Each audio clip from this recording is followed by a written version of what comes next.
semua, Assalamualaikum dan selamat sejahtera rakan guru semua. Okey, bersama dengan cikgu-cikgu semua adalah Cikgu Shenari. Okey, kali ini video tutorial kali ini saya ingin berkongsi berkenaan cara untuk cikgu-cikgu mengumpul maklumat yang kita dapat daripada Google Form tempoh hari dan kita asingkan mengikut kelas. Okey, jom ikuti perkongsian dari saya. Jom.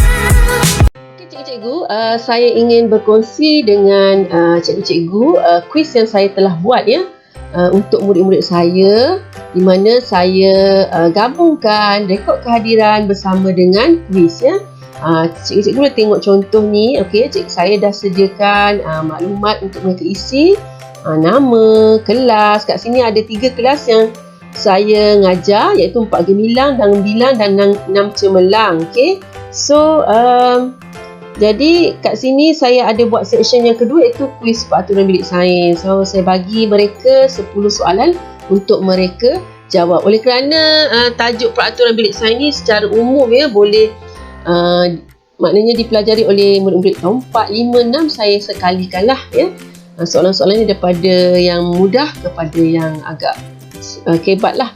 Okey, selepas tu cikgu, bila kita dah bagi anak murid kita menjawab soalan daripada Google Form ni, jadi kita boleh tengok berapa orang yang telah menjawab. Contoh, cikgu-cikgu tengok di sini ada 113 orang yang telah menjawab daripada 3 kelas tersebut. Okey, jadi untuk kita lihat maklumat tersebut, kita pergi kepada respons cikgu. Pergi ke respons. Okey, di sini pun di Google Form ni pun juga cikgu dia telah tunjukkan analisa anak-anak murid cikgu yang menjawab ataupun dia punya rumusan lah Okey, kita tengok sini. Contoh sini saya tunjuk sekali lagi kalau misal kata ni kan, cikgu nampak tak accepting responses ni, maknanya cikgu masih menerima lah murid-murid untuk menjawab. Sekiranya cikgu dah tak nak borang ni diisi oleh murid, cikgu just radio button tu cikgu klik ke belah kiri. So bila warna merah ni maknanya murid-murid dah tak boleh menjawab. Ini sebagai tambahan lah cikgu.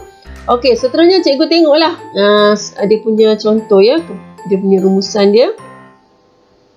Di sini cikgu boleh tengok daripada carta palang ni cikgu boleh tengok average berapa orang yang dapat markah tu yang pertengahan 80% dan ni cosify hingga range daripada range sifar hingga 100 lah.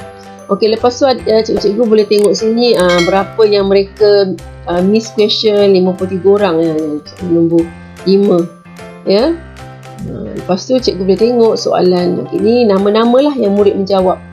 Okey, ini secara detail dekat Google Form. Cikgu boleh lihat juga secara secara random lah cikgu tengok ni kelas berapa persen murid-murid 4 gemilang, 6 gemilang, 6 cemerlang yang menjawab. Ini contohlah, cikgu boleh tengok sekali imbas kita boleh dapatkan dia punya peratus dia. Yang ni pun boleh cikgu-cikgu boleh print. Okey, kat sini cikgu boleh lihat berapa orang yang menjawab dengan betul. Nampak tu seramai 64 orang, maknanya 57.1% daripada keseluruhan yang menjawab cikgu. Okey, jadi ini secara langsung lah cikgu tengok nombor 2 berapa orang, berapa persen yang boleh dapat. Okey, so dengan ini kita boleh katakanlah Google Form ni telah dapat memudahkanlah cikgu-cikgu punya kerja. Sekurang-kurangnya cikgu dapat print, cikgu boleh dapat rumusan tanpa cikgu kira, dia dah kirakan untuk kita. Okey, semoga apa yang saya kongsikan ni cikgu dapat manfaatkan lah. Okey, sebenarnya saya nak tunjuk yang kita pindahkan daripada maklumat tu ke Google Sheet Okey, sebelum tu saya dah pernah tunjuk episod pertama, saya dah tunjuk dekat sini kan. Cikgu pergi ke ni, nampak view responses in sheet kan. So macam saya dah memang ada file tu sebab saya dah create. Kalau cikgu tengok episod yang lepas, kalau yang masih baru buat Google Form tu, dia ada dua pilihan. Cikgu boleh tengok balik yang saya punya tutorial sebelum ni. Dia ada 2 pilihan. Satu dia cakap create a new spreadsheet. Satu, yang kedua create existing kan. So kita pilih yang pertama tu lah. Bila cikgu dah create, maknanya dah dah wujud lah file tu. Contoh file yang saya nak tunjukkan ini adalah kita tunggu sekejap. Okey, nampak ni file dalam Google Sheet ataupun spreadsheet ni dah ada peraturan bilik sains responses. Maknanya ini adalah respon daripada murid-murid. So kat sini cikgu boleh tengok timestamp ya, tarikh dia, masa dia. Lepas tu cikgu boleh tengok skor murid-murid cikgu ya, berapa. Jadi kat sini cikgu dah dapat. Kalau murid-murid dia misal kata dia tipu, dia dapat markah 100%, dia tak boleh tipu lah, sebab kat sini semua dah tunjuk markah dia.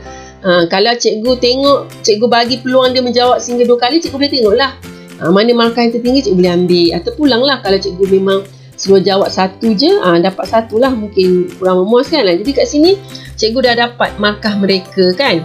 Okey, so dekat sini tapi yang tak best ni cikgu ya, tak bestnya ada bercampur lah kelas. Jadi kita nak bagi cantik tersusun ikut kelas masing-masing. Ini yang saya nak kongsikan kepada cikgu-cikgu. Okey, diharap dapat membantulah. Okey, kita teruskan. Saya nak tunjukkan ya, contoh ya, saya nak sambung ya daripada episod sebelum ni mengenai cara cikgu nak buat Google Form ya, nak rekod kehadiran menggunakan Google Form. So sekarang ni saya nak tunjukkan pula bagaimana kita dah dapat maklumat ya, respon daripada murid-murid daripada Google Form yang kita beri kepada anak murid kita. Macam mana kita nak sortkan, kita nak agihkan dia kepada, kalau misal kata cikgu ada 3 kelas, 3 gemilang, 3 cemerlang, 4 gemilang atau apa-apa kelas lah, cikgu ada 6 kelas pun boleh, tak ada masalah. So sekarang ni saya dah ada data ni, saya tunjuk data dekat cikgu ni, tengok banyak data ni, tengok sampai berapa tu. Ni contoh lah, contoh data ya. Okey, sampai banyak ni kan data kan. Okey, bila banyak data ni, cikgu tengok kan, cikgu tengok banyak data kan, bercampur-campur. Ada, nampak ni ada 4 gemilang, okey, ada 4 gemilang, 6 gemilang, 6 cemerlang lagi kan. Dan seterusnya. Kalau cikgu banyak kelas, macam mana kita nak asingkan supaya mudah cikgu nak rekodkan ya, nak dokumentasikan cikgu punya maklumat kehadiran tu. Okey, macam ni tadi, tengok dah siap lah ni. Dia semua ada ni, dia dah ada analisa. Macam ni saya ada buat quiz lah, so setiap soalan pun ada masuk sekali kat sini. Saya tunjuklah kepada cikgu ya, dia sampai 10 soalan, dia keluar 10 soalan kat sini. Okey, lepas tu kita sekarang ni, ni markah pun dah siap ada, nampak ni. Markah ni kalau cikgu buat quiz lah. Kalau misal kata cikgu hanya rekod kehadiran, markah tak adalah, skor dia tak ada. Okey, so dah ada markah semua. Kita sekarang nak asingkan, kita nak asingkan murid kepada kelas-kelas masing-masing. So macam mana caranya cikgu? Okey, mula-mula cikgu pergi tanda kat sini ya. Cikgu tanda untuk kita nak highlight kepada semua. Okey, kita highlight. Okey, kita gunakan filter. Cikgu nampak tak ni filter? Ni filter. Kita klik cikgu ya, filter views ni kita klik. Okey, create a new filter.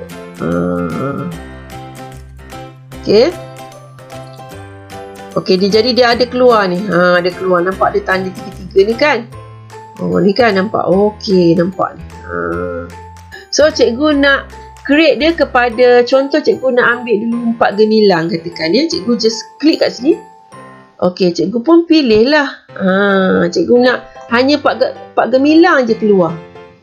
Okey, so cikgu pun ni 4 gemilang kita untick. Kita tikkan 4 gemilang sahaja. So okey. Nampak tak cikgu?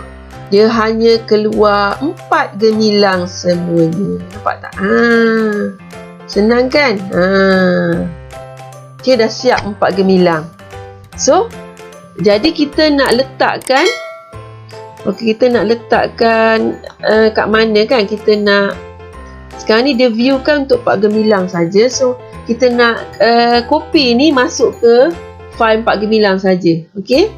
Okey, mula-mula kita akan tambah satu sheet lagi kat sebelah tu. Okey.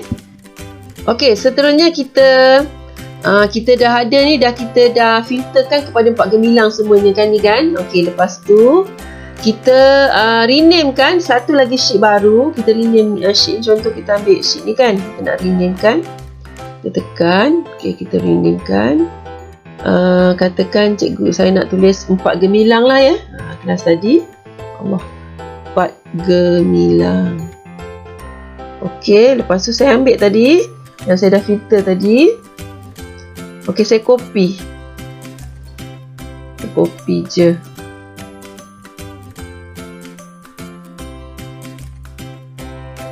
Kalau kita tekan sini pun boleh juga. Okey, jadi tak ya. Okey, kita tekan copy, ambil file, kita edit. Tak pun, just klik kanan lah, senang. Itu pun ada dah, copy. Okey, lepas tu kita masukkan 4 gemilang ni, kita letak kat sini. Kita Ctrl V ataupun klik kanan, boleh mana-mana yang senang. Okey, Ctrl V ya. Okey, dah masuk. So dah settle 4 gemilang. Okey, seterusnya kalau kita nak lagi, kita nak masukkan pula 6 gemilang. Cikgu saya tunjukkan lagi satu. Sebelum tu kita masukkan sheet baru lagi. Kita rename sheet ni dulu. Rename. Kita tulis 6 gemilang. Okey, lepas tu kita pergi balik kat sini. Yang tadi form tadi kan. Okey, tadi 4 gemilang kan. Okey, lepas tu cikgu tak nak 4 gemilang pula. Cikgu pergi kepada 6 gemilang. Cikgu bawa ke bawah sikit. Okey, antik ni, ambillah 6 gemilang. Lepas tu cikgu pun buat okey. Okey, nampak dia keluar 6 gemilang sahaja. Maklumat sini. Okey, lepas tu cikgu copy. Klik kanan boleh. Copy. Lepas tu cikgu pergi ke 6 gemilang. Okey, lepas tu cikgu Ctrl V ataupun paste, boleh mana satu yang berkenan. Okey, dah ada untuk 6 gemilang. Dan seterusnya lah untuk kelas-kelas yang berikut ya. Okey, kalau ni saya tunjuk lagi contoh lah ya. Kalau masih tak dapat, saya tunjuk lagi. Kita pergi balik yang form asal tu. Kalau cikgu tak tahu, saya kalau tak faham lagi, kita pergi balik sini yang filter tadi, pergi ke kelas. Okey, lepas tu kita pilih kelas ya. Okey, kita antik 6 gemilang, kita ambil 6 gemilang pula. Okey. Contoh ya, contoh. Okey, ada dah 6 cemerlang. Okay, 6 cemerlang lah. So kita copy. Cikgu saya lupa pula tambah lagi satu kan. Kita tambah satu lagi. Kita tambah. Sheet 7 ni kita tukar kepada 6 cemerlang. Okey. Lepas tu kita pergi ambil tadi kan. Okey. Kita copy, kita tanda dulu ya, tanda di situ, kita copy, ambil klik kanan, pergi ke 6 cemerlang dan kita paste. Klik kanan, paste. Okey, dah ada, siap. Jadi setiap kelas tu kita dah asingkan. Okey, so saya rasa cikgu faham kot ya. Okey, kita pergi setiap so sekarang ni cikgu-cikgu tengok ya, ni ada markah kan, tapi nama tu tak tersusun mengikut alphabet order ya, alphabetical order. So dia mula pada M. Sebenarnya yang ni bergantung kepada siapa dulu jawab lah. Cikgu-cikgu boleh tengok timestamp tu. Macam yang tadi saya buat yang baru tu, saya dah siapkan date, hari, masa. Itu terpulang lah maklumat apa yang cikgu nak. Macam ni pun dah ada sebenarnya, tengok timestamp ni 21/1 pukul 9. Dia dah ada ni. Siapa dulu dia muncul dulu lah. Ok, sekiranya cikgu tak nak macam tu, cikgu nak susun cantik mengikut nama daripada A sampai ke Z kan. Boleh juga. Cikgu tanda ni dulu. Cikgu tanda. Ok, tanda macam biasa untuk highlight semua kan. So cikgu pergi kepada data. Ok, cikgu nampak tak ni? Sort range. Sort range. Ok, sekarang cikgu tengok ya, cikgu nak sort dia, nama tu yang mana? Nama tu dekat C kan? Kita buat sekali lagi. Kita ambil data. So kita ambil sort range. Okay, so kita ambil kolom mana? Kolom C kan? Kolom C. Sebab kita nak susun daripada AZ tu yang nama je. So kita sort. Maka dia susunlah ikut A. Nampak tu? A, B, C. Nampak tu? A. Lepas tu F. Sampailah yang terakhir tu macam tu Z. Macam tu lah. Mudah kan cikgu? Saya rasa cikgu boleh faham lah ya. So kita boleh dapatkan semua maklumat daripada satu je borang. Suruh murid isi. Tak payah lagi suruh murid-murid senaraikan nama yang telah isi, telah buat tugasan cikgu bagi tu kan. So kita boleh tengok kat sini saja. Kat sini pun boleh kita tengok jawapan mereka. Mereka jawab betul ke salah. Boleh cek, dan ini boleh menjadi sebagai bukti ataupun evidence untuk simpanan cikgu-cikgu menjalankan kelas PDPR. Saya rasa itu sajalah daripada saya, perkongsian daripada saya. Saya harap perkongsian ini dapat memanfaatkan cikgu-cikgu. Cikgu boleh guna ya, cikgu boleh share kepada rakan-rakan ya.